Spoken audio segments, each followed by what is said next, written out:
Hey and welcome back to the channel. In this video I wanted to do something a little bit different. I've been looking at starting a 40k army for a while but could never decide on the right army. So I thought I'm going to take the plunge and I'm going to go for Tyranids. But I just don't want to pick up models, paint them and that's it. I want to try and do a little bit more, convert into them, make them a bit unique and make them feel more my army than anyone else's. So I started by picking up I think it's Psychophage, correct me if I'm wrong. But I thought, let's start with this model. I've got a really cool idea that I want to do. So in this video, that's what I'm going to be doing. The first thing I'm basically going to do is cut the main body section out of this sprue. Because it's a push fit model, it's going to take quite a bit to get it the way I want it to sit.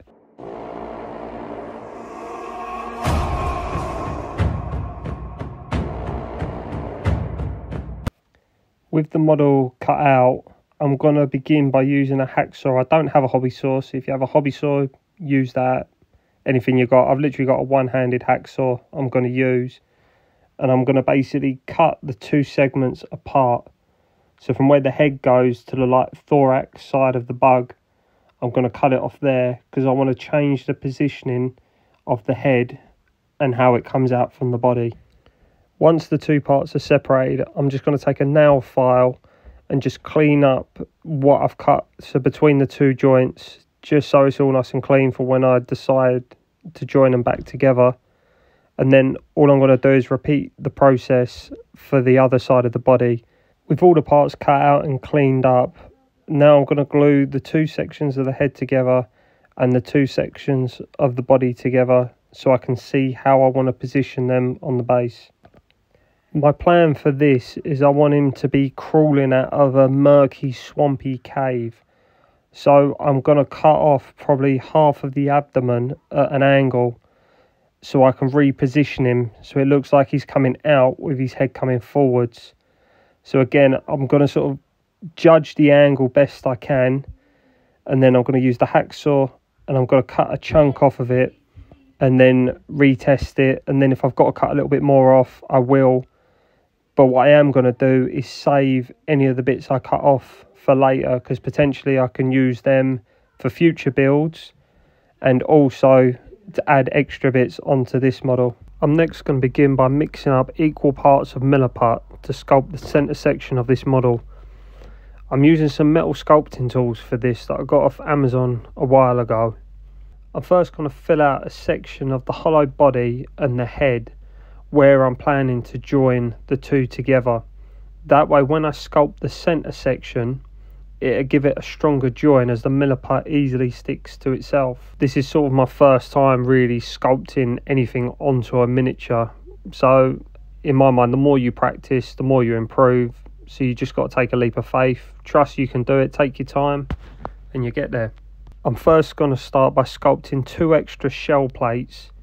And there's another section that's going to be more like flesh.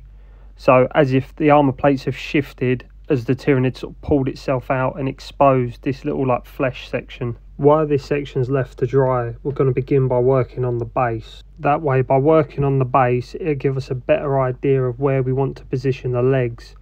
I want the legs to look like it's pulling itself out of a sunken, swampy cave. First going to mark out where I want the main body of the Tyranid to sit. Then I'm going to take some cork tile and rip it into small sections and start gluing them around the base in a sort of circular pattern. I built the back section of the base up, another couple of courses of the cork bark. I'm eventually going to add a cave. I keep saying cave, but basically my idea evolved as I was building this. Originally it was just going to be sort of a swampy sort of cove pool, but then I had the idea I want it to be a cave. So that's where my idea sort of took me. Once I was happy with the basic shape of the base, I then took some milliput and I went around the inside of all the cork, filling out the gaps, as I wanted to add a water effect or something in here. So I wanted to make sure there was no gaps in between the cork. That once I add something like a resin, or if I use one of the AK Interactive water effects, it wasn't just suddenly just going to leak out and just ruin the model. So I just went around. Also, it gives it a nicer transition. So even if there was a little gap in between, I could sort of put the milliput and sort of shape the milliput a little bit more to give it like a rocky texture. Just in case you would see it, it would help blend it in and be more natural. With the milliput work done, I then just glued the model into place, so I'm ready to start working on the legs. With the legs that come on this sprue, they have basing bits fixed to them, as the base they come with have hole pegs, so it all slots together, pushes together and just slots into the base. So for me that wouldn't work. So I went through the process of cleaning all 6 of the legs for this up, so they literally look like normal Tyranid legs without anything attached to them. The way I want to position the legs is if he's pulling himself out from the cave. So if you can imagine like a hermit crab where he's in the shell and all his legs are facing forwards, that's the sort of look I'm going to go for. So I'm going to start by positioning the centre legs out the 3 in a way that it looks like he's pulling himself out. And then I'm going to work on the back legs and then put the 2 smaller front legs in. If I work this way, I've got less chance of knocking one while working on the other by doing the middle one first. With the legs, I ended up cutting most of the pegs off of them and some of the actual joint where it connects, just to allow better movement in the socket so I can position the legs the way I want them to be. And when I was happy with that, I just glued them using super glue into place, and then I can worry about neating them up at a later stage. Once all the legs have been attached and I was happy with the positioning of them, it was now to begin work on the cave. As I said, this project evolved from my original idea as I started this to what it is now. So what we're going to have to do is cut part of, I don't know what they're called, like the flumes that come out the back. We're going to cut 2 of them off, which would allow us to build the cave section around the back of it to give it the look I'm after. So with that bit cut out now, we can now start working on the cave. So we're just going to do what we did at the beginning of the video, tear off some corkboard, start layering it up and just basically gluing bits into place just to get that feel for the cave and just make sure it's got sort of like a closed in around the back of the miniature, so it actually looks like it's pulling itself out of the cave. With the cave section built and dry, I went back to the milliput and filled in any of the gaps I had around the leg joints and also where the cork chunks meet to give it more of a natural look. So basically anywhere where it's layered up and you've got that straight line, I literally went along with the milliput, forced a bit in and gave it a rocky texture using the milliput.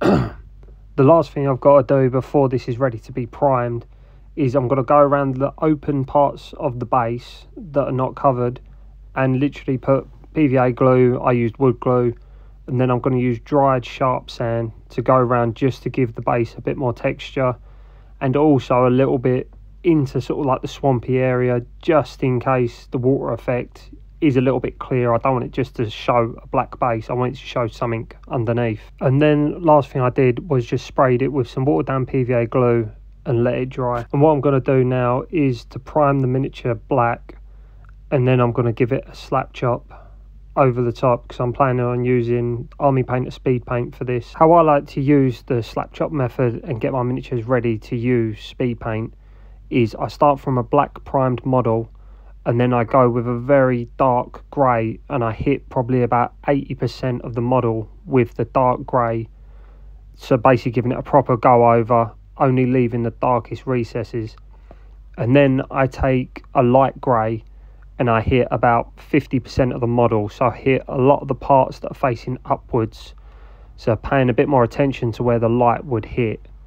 And then finally I go with white, and white is literally for the highest points. So on this Tyranid model it'd be the carapace on his head, the tops of the flame, the smoke stuff coming out the back, and the very tops of his legs, which catch the most light. Now for the paint inside, I'm going to be using the Army Painter Speed Paint Caribbean Ocean for all the sort of carapace and all the shells and most of the tops of the legs.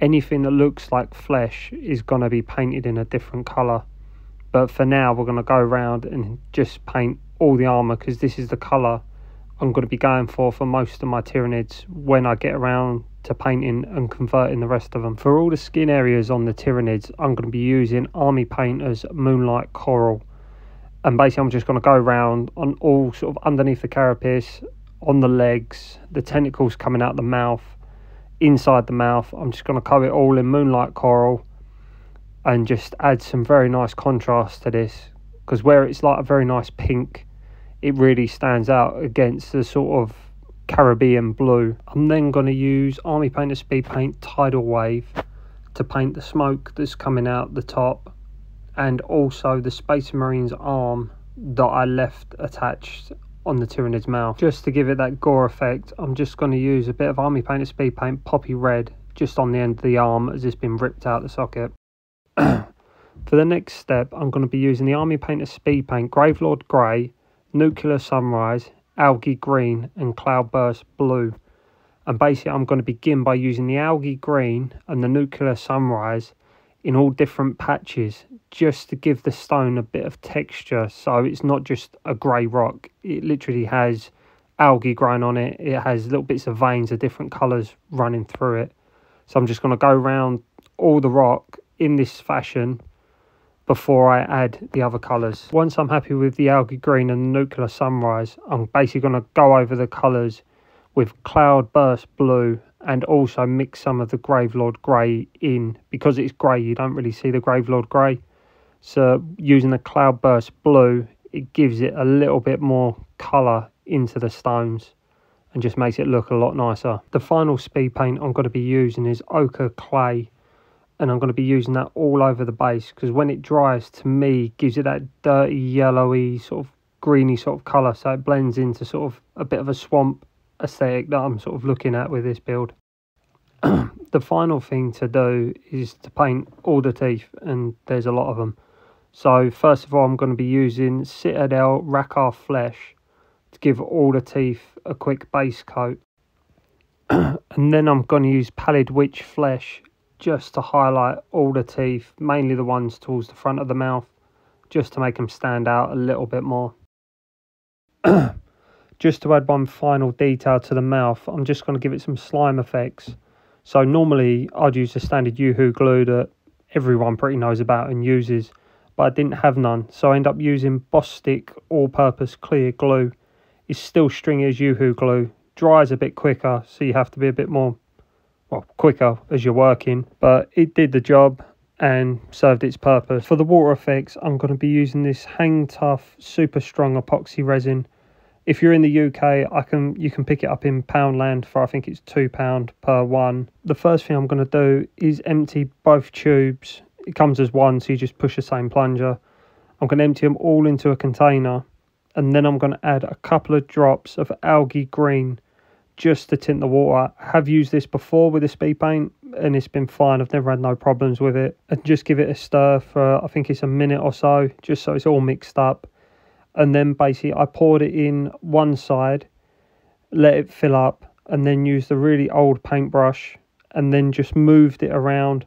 I wasn't too worried if it sort of caught some of the rocks or anything like that, as it would add to that sort of damp, swampy sort of. While the resin was still wet, I added a couple of grass tufts into it so it looked like it was growing out, and just around the model in general, just where I thought the base needed a little bit extra. And with that done, let's take a look at the final model. If you did enjoy this video, please leave a like and subscribe to my channel, where I'm still quite a newish channel, still very small, still trying to grow. So any likes and subscribes, I really appreciate. Thanks for watching, and remember, keep it simple and enjoy your painting.